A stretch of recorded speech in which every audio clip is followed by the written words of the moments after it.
Bienvenue à la session 8, maintien d'une activité physique adaptée dans son quotidien. Dans cette vidéo, nous aborderons ensemble les activités physiques, leurs bénéfices et leur maintien à long terme. Cependant, il est important de souligner qu'il existe une grande diversité de capacités physiques parmi les patients atteints d'une affection respiratoire. Il est donc impossible de traiter ce sujet de manière à ce qu'il convienne à chacun d'entre vous. Certaines activités et points abordés vous conviendront, tandis que d'autres ne vous seront peut-être pas adaptés. Néanmoins, l'essentiel à retenir est qu'il existe forcément une activité physique qui vous convient. Si nous avons choisi d'aborder ce sujet, c'est qu'il est d'une importance considérable. Votre participation à un programme de réhabilitation respiratoire vous permet d'améliorer vos capacités physiques et respiratoires. Les efforts et le travail que vous investissez donnent des résultats qui ne perdureront que si vous les entretenez. Il est donc crucial de comprendre que l'adoption de bonnes habitudes et leur intégration dans un mode de vie sain sera essentielle pour maintenir les progrès réalisés lors de votre programme de réhabilitation. Voici les objectifs de la session 8. 1. Savoir se situer par rapport à l'activité physique. 2. Avoir les connaissances pour adapter l'intensité de ces activités. 3. Connaître les clés du maintien de l'activité physique à long terme. Tout le monde sait que l'activité physique est bénéfique à la santé générale. Seulement, il n'est pas rare que dans le cadre d'une affection respiratoire, les patients puissent douter de ses bienfaits sur leur propre santé. Aussi, voici un rappel des bienfaits de l'activité physique, valable y compris pour les personnes souffrant d'une BPCO. L'activité physique protège votre santé en diminuant le risque de maladies cardiovasculaires, d'hypertension, de cancer, de diabète de type 2, mais également en luttant contre l'ostéoporose. Elle permet également de limiter la prise de poids ainsi que le mauvais cholestérol. L'activité physique améliore la condition physique, que ce soit en favorisant la force musculaire, la souplesse, l'équilibre, la coordination, ainsi que les fonctions cardio-respiratoires. Elle permet également de lutter contre le mal de dos et permet de rester plus autonome l'âge venant. L'activité physique permet d'être en forme. Elle améliore la qualité de vie, augmente la résistance à la fatigue, jugule l'anxiété et les syndromes dépressifs.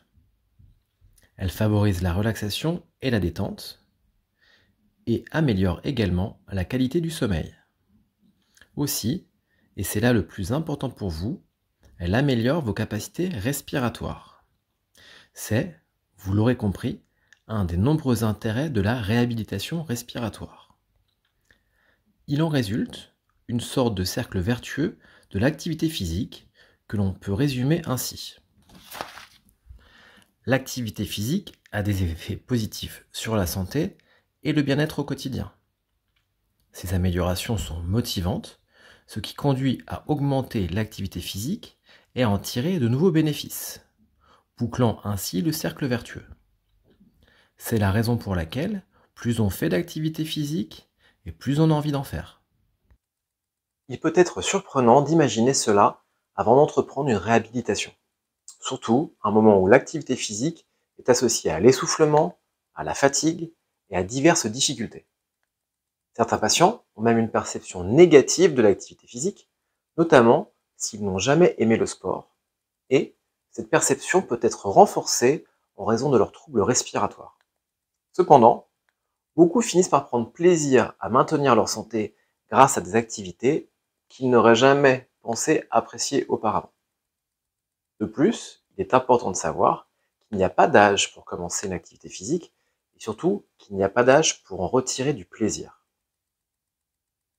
Maintenant que nous avons examiné les avantages de l'activité physique pour la santé respiratoire, voyons comment nous pouvons évaluer notre propre niveau d'activité. Il n'est jamais facile de se situer par rapport aux recommandations d'activité physique. Aussi, nous proposons un questionnaire simple qui vous aidera à vous évaluer. Est-ce que je fais assez d'activité physique au quotidien? Sur mon lieu de travail ou durant mon activité principale, je marche. 1. Jamais. 2. Occasionnellement. 3. Souvent. Je suis assis. 1. Souvent. 2. Occasionnellement. 3. Jamais. Pendant mes loisirs, je marche. 1. Jamais. 2. Occasionnellement. 3. Souvent. Je suis assis. 1. Souvent. 2. Occasionnellement. 3. Jamais. Pour me déplacer, je privilégie la marche, le vélo. 1. Jamais. 2. Occasionnellement. 3. Souvent. Je pratique un sport. 1. Jamais. 2. Occasionnellement. 3. Souvent. Je regarde la télévision. 1. Souvent. 2. Occasionnellement. 3. Jamais. Il suffit maintenant d'ajouter les différents résultats obtenus. Et en voici les résultats. De 6 à 9, je suis très peu actif. De 9 à 12, je suis peu actif. De 12 à 15, je suis moyennement actif. Et de 15 à 18, je suis très actif. Ce simple test est un peu sommaire, mais il permet de se situer par rapport à l'activité nécessaire pour être en bonne santé. C'est donc un indicateur qui vous permettra de savoir si vous devez persévérer dans vos habitudes actuelles ou si au contraire, vous devez devenir plus actif. Maintenant que vous pouvez situer où vous en êtes, il est temps d'explorer les possibilités d'amélioration. L'une des questions les plus fréquentes concerne l'intensité de l'activité physique à adopter. Encore une fois, il n'existe pas de normes universelles qui conviennent à tous. C'est pourquoi nous utilisons la marche à rythme soutenu comme référence pour déterminer le niveau d'intensité recommandé. Cette notion peut sembler un peu floue, mais en réalité, un rythme de marche soutenu est aisé à situer. Il se positionne entre la marche tranquille et l'essoufflement. C'est donc une référence qui peut parler à chacun. Marcher à un rythme soutenu correspond à une cadence qui accélère légèrement votre respiration, tout en vous permettant de parler. C'est l'intensité que nous vous conseillons si l'activité que vous avez choisie est la marche. Ce référentiel s'applique également à l'activité physique en général. L'intensité recherchée doit vous permettre de respirer plus rapidement sans toutefois vous essouffler de manière excessive. Vous l'aurez compris, ce rythme sera donc différent pour chaque personne. Il est donc inutile de se comparer aux autres. L'important est que vous trouviez le rythme qui vous permettra de progresser sur le long terme. Profitons de cette occasion pour aborder brièvement le sujet de la marche. Pour certaines personnes, la marche est considérée comme une activité physique. Cependant, il est important de noter que la marche n'est réellement considérée comme une activité physique que si son rythme et sa durée sont suffisants. En d'autres termes, il est recommandé de maintenir une intensité soutenue pendant au moins 30 minutes par jour pour que la marche soit considérée comme une activité physique.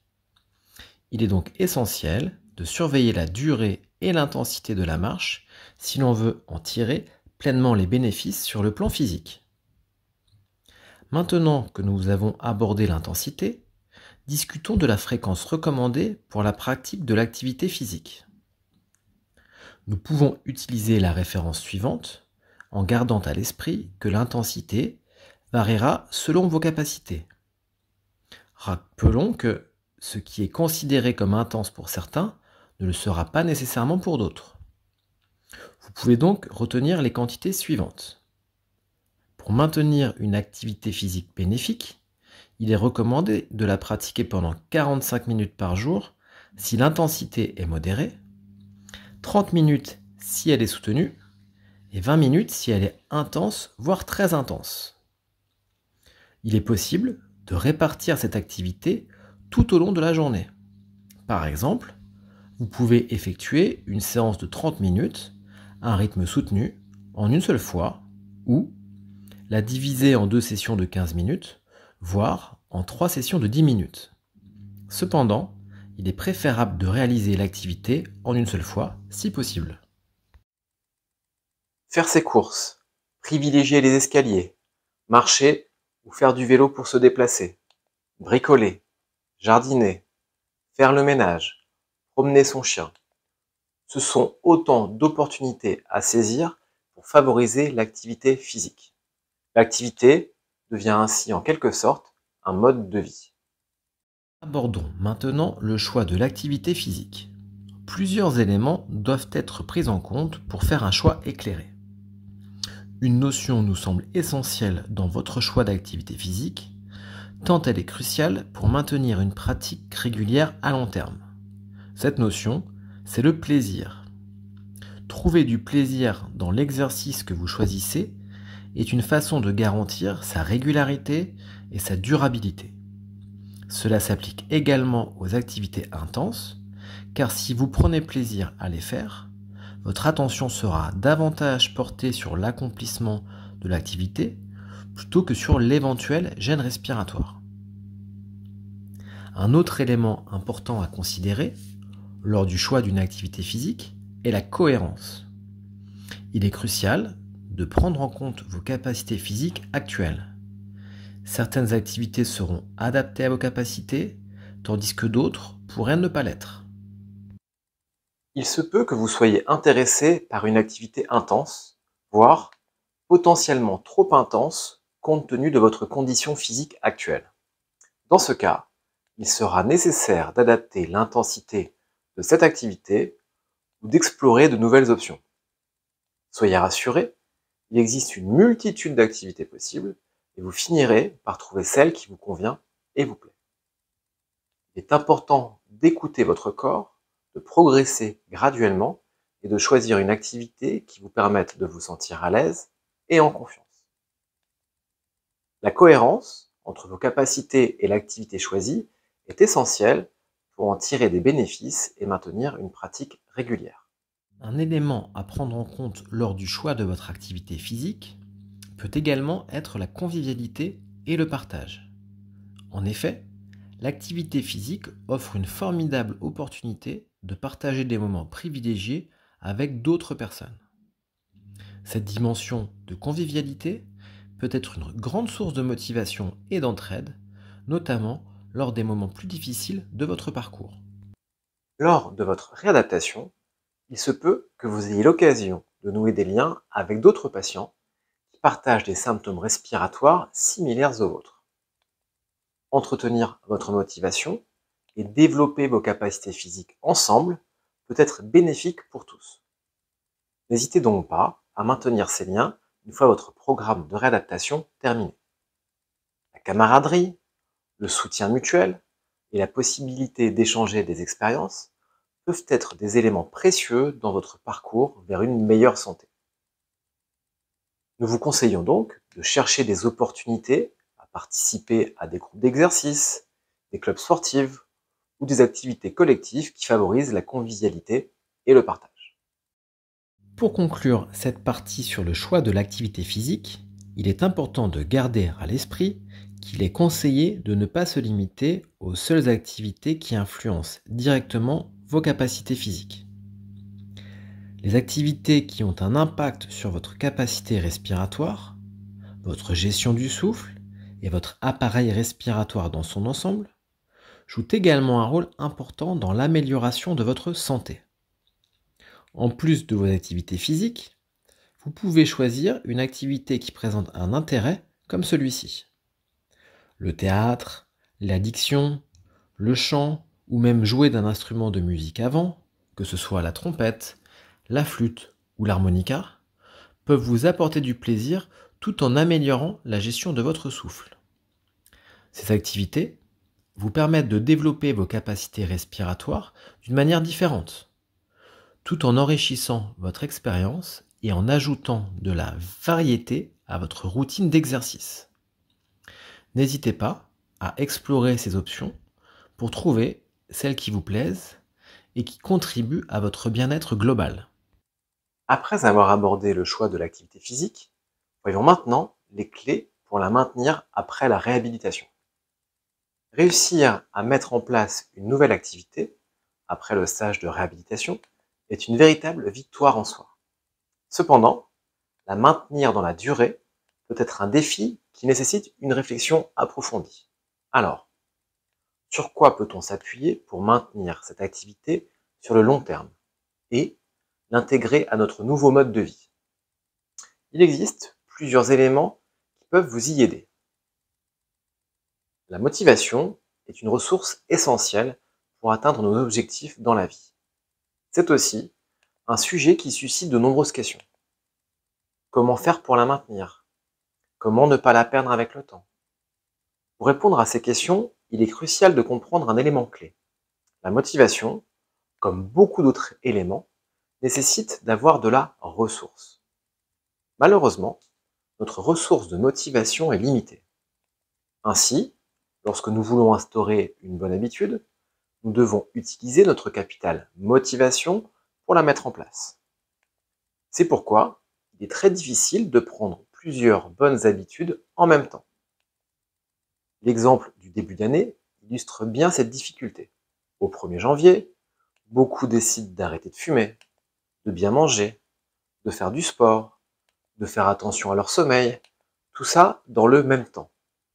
Malheureusement, le plus souvent, au bout de quelques jours, ces bonnes résolutions de début d'année se sont envolées. Pourtant, ces vœux étaient, à la base, formulés avec de bonnes intentions et une motivation franche. Le problème est que nos réserves en motivation ne sont pas suffisantes pour modifier plusieurs comportements à la fois. La méthode la plus efficace consiste alors à utiliser nos ressources en motivation pour modifier un seul comportement à la fois, et ce, jusqu'à ce qu'il devienne une habitude. C'est seulement à partir de ce moment-là que nous pourrons, à nouveau, utiliser nos ressources de motivation pour travailler sur un autre aspect. Certains disent qu'il faut 21 jours pour ancrer une bonne habitude dans notre quotidien, mais de plus récentes études tendent plutôt à montrer que cela prend entre 18 et 254 jours pour y parvenir. Même étude stipule que le temps moyen pour y parvenir serait de 66 jours, soit environ 2 mois. En résumé, lorsque nous voulons changer nos comportements, il est essentiel de les modifier un par un et de les maintenir pendant une période suffisante pour qu'ils deviennent des habitudes. Une fois que cette habitude est bien établie, elle exigera moins d'efforts conscients et sera plus facile à maintenir à long terme. Cela libérera notre motivation nécessaire pour passer au changement d'un autre comportement. Pour poursuivre une activité physique après le stage de réhabilitation, il est également recommandé de vous appuyer sur la force de votre pourquoi. Mais qu'est-ce que cela veut dire? En réalité, la force de votre motivation repose sur ce que l'on appelle votre pourquoi. Pourquoi souhaitez-vous vous engager dans ces changements? Pourquoi vos anciens comportements ne vous conviennent plus? Quels aspects de votre vie désirez-vous améliorer?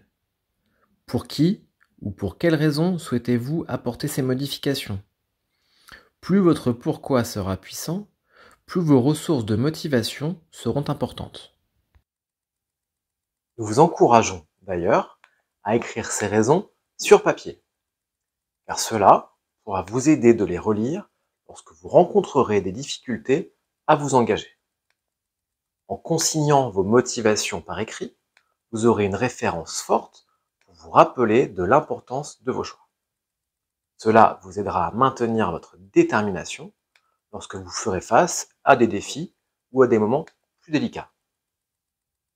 Vous pourrez puiser dans cette liste pour renforcer votre motivation et vous rappeler les bénéfices que vous espérez obtenir grâce à vos changements. Cela s'applique pour le maintien de l'activité physique, mais peut tout aussi bien s'appliquer à d'autres éléments nécessaires à votre santé. comme l'alimentation et le sommeil. Un autre élément essentiel pour ancrer le succès de votre projet à long terme est de définir vos intentions et de prendre des engagements clairs envers vous-même. Quelles sont vos intentions? Que prévoyez-vous de mettre en place? À quoi vous engagez-vous sur le long terme? Souvent, cet engagement est fait envers soi-même, mais il est également possible de le partager avec d'autres personnes. Cela renforce l'importance de cet engagement dans la réussite de votre projet. Ici aussi, il peut être bénéfique d'écrire vos intentions et vos engagements, car cela vous permettra de les relire au moment opportun. Enfin, il est crucial de noter que plus votre engagement est clair et précis, plus il vous conduira vers le succès de votre projet. Par exemple, vos chances de réussite seront plus élevées si vous vous engagez à faire du vélo pendant 30 minutes, 3 fois par semaine, plutôt que de vous engager simplement à faire une activité physique. Par conséquent, veillez à être aussi précis que possible dans vos engagements. Le choix de l'activité physique joue également un rôle crucial dans l'inscription du projet à long terme. Plus vous trouvez du plaisir dans vos activités, plus elles correspondent à vos capacités et plus il sera facile de les maintenir sur le long terme. Lorsque vous choisissez une activité qui vous plaît réellement, vous ressentez un enthousiasme naturel à la pratiquer. Le plaisir que vous éprouvez vous donnera envie de continuer, même lorsque vous rencontrerez des obstacles ou des moments de découragement. Cela contribue à créer une routine positive et durable. Le dernier point permettant de garder une activité à long terme est la planification. Celle-ci joue un rôle crucial pour maintenir une activité à long terme. Plus une activité est planifiée, plus elle est ancrée dans votre quotidien et plus elle aura une chance d'être maintenue au long cours. Il est donc recommandé de se poser quelques questions. Quelle activité vais-je choisir? Combien de fois par semaine je vais la pratiquer? À quel endroit? Comment vais-je m'y rendre? Quel jour de la semaine? À quelle heure? Avec qui? À quelle intensité vais-je la pratiquer? Bien que cela puisse sembler fastidieux d'y répondre, et encore plus par écrit, cela vous aidera à clarifier vos objectifs et à augmenter vos chances de maintenir ces activités sur le long terme. Pour conclure cette vidéo, nous pouvons dire que la question du maintien des progrès réalisés est d'une importance considérable. C'est même l'enjeu le plus crucial. Avoir une vision claire de cette étape est essentiel pour parvenir à maintenir vos capacités. Prenez le temps de répondre aux questions suivantes et vous maximiserez vos chances de réussite. Pourquoi est-il important pour moi de maintenir une activité physique après la réhabilitation? Quelles activités pourraient me convenir et surtout sont-elles adaptées à ma situation? Que vais-je mettre en place pour entretenir ces activités sur le long terme? À quelle fréquence? Quel jour? À quelle heure? Avec qui vais-je les pratiquer? En répondant à ces questions, vous mettrez toutes les chances de votre côté pour atteindre vos objectifs de maintien à long terme. N'oubliez pas que toute l'équipe est là pour répondre à vos questions et à vous aider dans votre organisation. Merci d'avoir suivi cette vidéo. Nous espérons qu'elle a répondu à une grande partie de vos interrogations. Notre rôle est de vous accompagner tout au long de vos séances et de répondre à toutes les questions que vous pourriez avoir concernant ce sujet. N'hésitez pas à les poser directement lors de vos séances. Votre compréhension et votre engagement sont essentiels pour optimiser votre progression. Merci encore et à bientôt.